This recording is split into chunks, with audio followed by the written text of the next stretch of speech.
episode. This is your Chef Engineer Coles and welcome to Bisayan Tagalog channel. Okay, today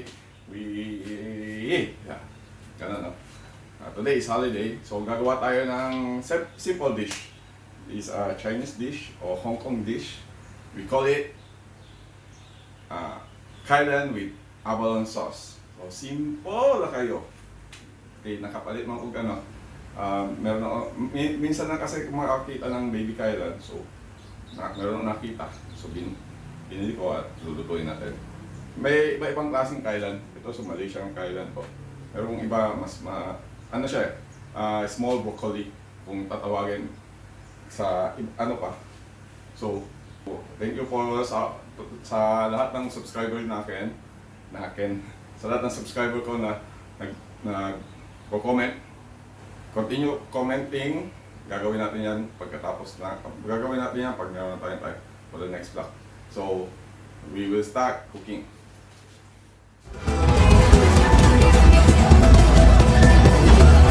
Okay.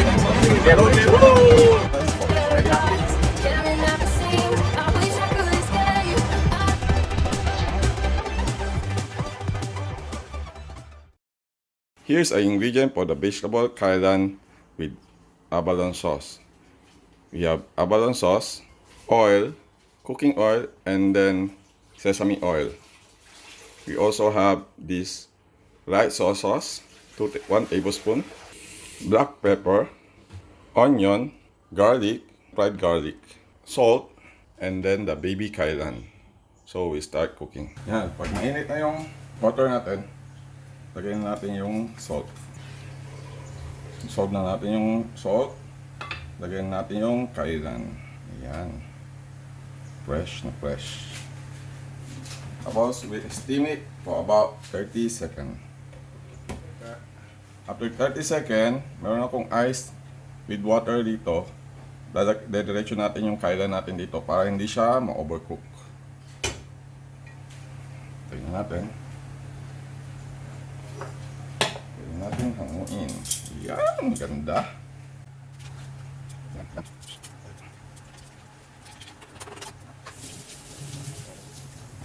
Katapos na lumabig na siya, kunin natin kagad. Lagay natin sa serving tray.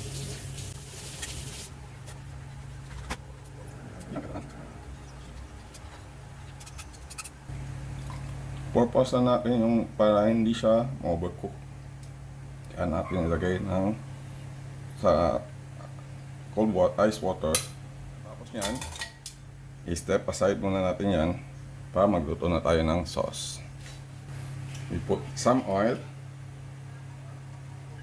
Pag mainit na yung mantika, oil, lagay natin yung garlic, fried garlic.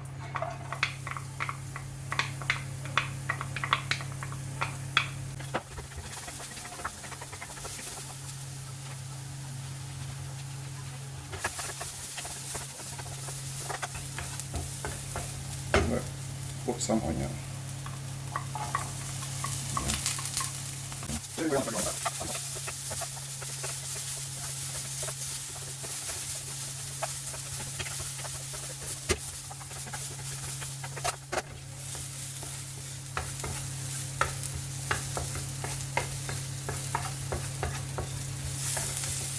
Pag medyo luto na siya, pwede natin siyang hanguin. So, ngayon, iluto natin yung sauce. Hinahan natin yung apoy. Medium heat. Put our oyster sauce.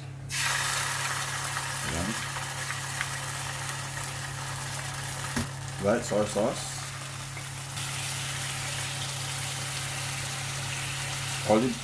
Not olive oil. It's a sesame oil. You can add some water. Mix it.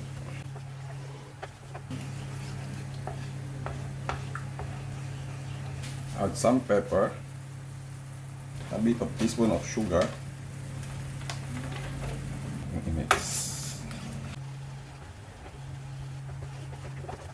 Luto na yung ating sauce. Pwede natin ulit ibalik yung kailan. I-roll up lang natin para hindi siya ma-overcook. Ayan. Kaluto niyan. Pwede natin ilagay sa serving.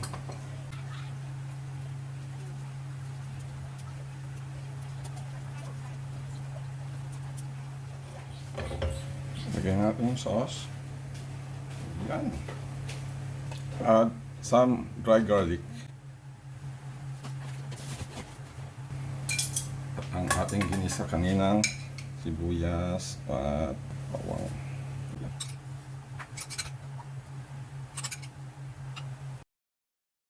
Here's our dish. The vegetable kailan with abalone sauce. So, tikman na natin. Wow.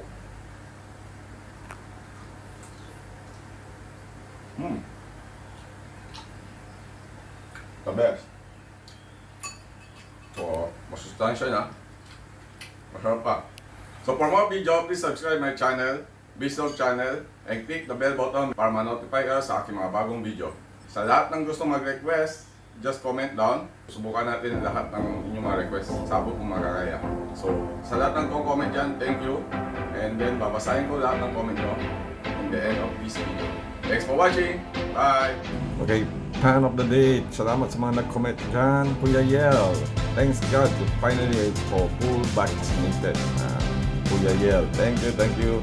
Kay Ems J Official. Sarap na. Sapsuy. Sapsuy talaga, no? Thank you. At nandyan din si Ryu Mo. Thank you. Ang sarap niyan, kabayan. Thank you. And when TV 0.2. Bagong kaibigan, bagong subscriber. Thank you. Nandyan din si Villa Po 2. Thank you. Also kay Honey Queen Padua. Galing mo talaga magluto. Sir, salamat Honey Queen.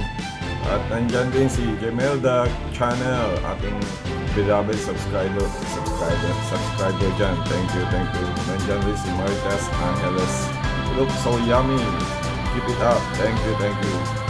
Yan po. At nandyan din si Mimi Magbulugtong. Thank you for your support to my channel. And thank you so much. So guys, don't forget to like and subscribe my channel and click the bell button below for notifications.